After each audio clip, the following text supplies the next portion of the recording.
To interest commission, जो भी आपको जिस भी हिसाब से मिला हो, ये हमेशा क्रेडिट में रहता है, जिसको हम लोग इनकम भी लिख सकते हैं।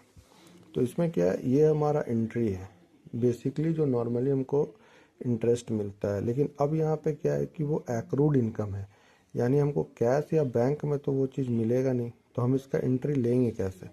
तो यहाँ पे क्या है कि जैसे टू इंटरेस्ट, सपोज हमको इंटरेस्ट ही मिल रहा है, ये तो हमको मिला नहीं, लेकिन ये इनकम खड़ा हो गया मेरा।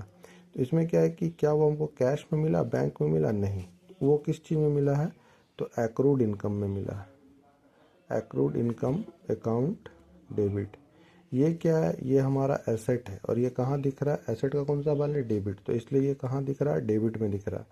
अब क्या है, जैसे ये जनवरी 2025 में हम लोग खड़ा किए थे, अब 2 साल के बाद हमको एफडी पे इंटरेस्ट मिल रहा है, यानी 2027 में जनवरी में। तो इसमें क्या करना है कि ये जो एक्रूड इनकम खड़ा दिख रहा है, तो ये एक्रूड इनकम एसेट था, अब ये भंज रहा, हमको मिल रहा है।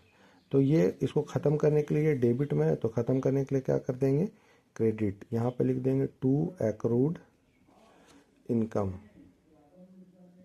अकाउंट। और पैसा हमको किस चीज़ में मिलता है, cash and bank account debit. अब क्या हुआ कि यहाँ पे एक्रूड इनकम डेबिट में भी था, यहाँ एक्रूड इनकम क्रेडिट में भी है, तो ये दोनों कट गया। ये एक्चुअली में कटता नहीं है, हम आपको समझाने के लिए बता रहे हैं, ये कटता नहीं, ये घटता है। जितना से एसेट खड़ा था, सपोज ये 500 रुपये इंटरेस्ट खड़ा था, तो 500 रुपये से ख़त्म हो गया और पैसा हमको मिल गया। अब देखिए ये ख़त्म हो गया, तो अब मेरे पास क्या एंट्री बच गया, cash and bank account debit to interest account. हमको यही एंट्री चाहिए था, जो कि हमारा एंट्री मिल गया। बट हम इसको बैक में बताते हैं कि ये ऐसा बनता क्यों, हम ये एंट्री क्यों लेते हैं, फिर उसके बाद ये एंट्री मारते हैं, जिसका इम्पैक्ट बैलेंस शीट पे सिर्फ इस एंट्री से मिलता है। यहाँ पे एक और चीज़ सीखने का था कि आप लोग अपने बुक में देखे होंगे कि जो टू होता है ना, जब हम लोग सिंपली एंट्री मारते हैं 10 ट्रांजेक्शन 20 ट्रांजेक्शन का, जब कॉपी में लिखते हैं, तो उसमें क्या होता है कि ये टू जो होता है लाइन वाइज होता है। तो टू लाइन वाइज कैसे होता है, सपोज हम यहाँ पे लिख देते हैं cash account debit to capital account,